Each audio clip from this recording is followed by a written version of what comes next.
Hi, good evening, everybody. I'm Estel from Effectis, and I'm going to give my view or point of view on the way teams are changing today and in the near future. The future of work or in a team is changing dramatically. We see that in a lot of companies, the way that we used to be structured, we had management, we had experts, we had people who do more executive jobs. That dynamic is changing because the world is changing fast. And if you want to be up with your competition, you have to be flexible, and that means that your team needs to be flexible as well. In the past, when we were talking about changing your team, we were talking about changing your employees or attracting more or a different type of employees. When I'm talking about teams and changing teams rapidly, I'm not talking about attracting employees, I'm talking about attracting talent and competences.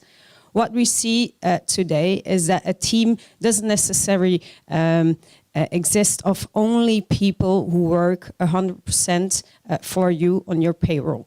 Teams can be a group of people who work permanently for you, who work part-time for you and part-time for another company. That can be other companies who have an expertise that is not yours, that are helping you in a certain area or of your organization to make sure that you're doing what you have to do to be the first on the market. So a team for us is you have a core team that's focused on the core business. If you are, for example, a technological company, you will have different IT tech people on your payroll, but you will insource talents like marketing, HR, financial talents. They don't really need to work full-time for you on your payroll. These can be freelancers, as we know them, but they can also be companies that their core business is what not your core business is. For example, what we do, we are an HR company and we work for 200 different companies as an experienced partner and everything that is HR. And we see that the first area of expertise that used to work this way was IT, and we had marketing and communication, and now we see that finance and HR is moving the same direction. But it is really, really important that a team needs to have one goal and one culture. It's not because somebody is not working for you exclusively or is not on your payroll that they don't have to have the same goal, the same purpose, or that they have to be a fit with your company culture. It means that the role of HR is changing as well. HR needs to be a strategical partner for you as entrepreneurs, for you as CEO and management, and HR needs to be a networker, because you can't know who will be the best suited for the next challenge in your company if you don't build a network of competences and talents in different areas and different sectors. And 10 years ago, when I started with my company, I saw that a lot of HR people that didn't really understand or know the business they were working for, and that is we can't do that anymore. If you don't know the core of the business, if you don't have the feeling of the next challenges or of the purpose of the company in a certain phase, if you don't really feel the culture, you can't be a good HR partner, in my experience. That means that a team will exist of people who work full-time for you. Some people will be there on Monday. Some people will work at night for you because they live in India. How do you make a team with all of those people? Well, we say that you can only have high potential, can only become a high performer when there's a good cultural match. Yeah.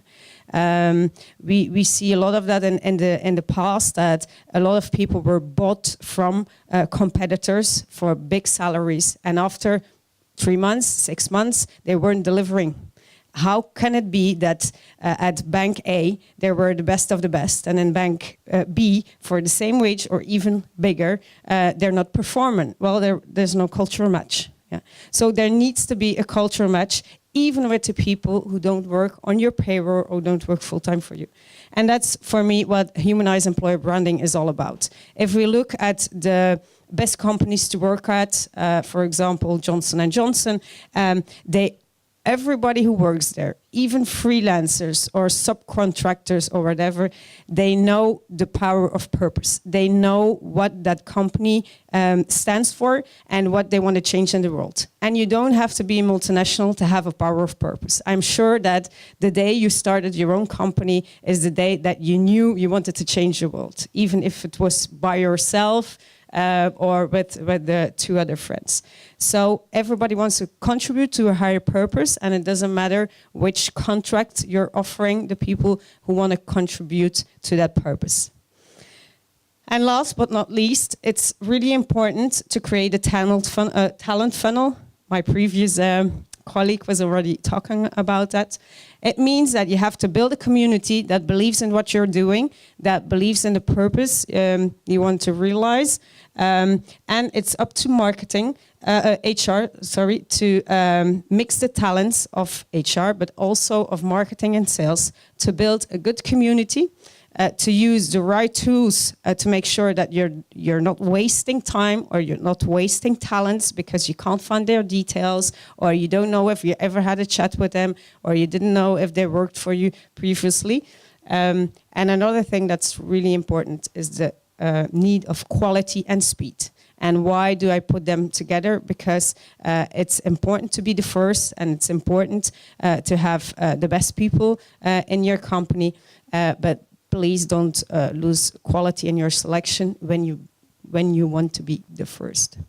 So we see that HR is changing rapidly, and it should, because it's really becoming a strategical partner and not just paying the wages at the end of the month. Thank you.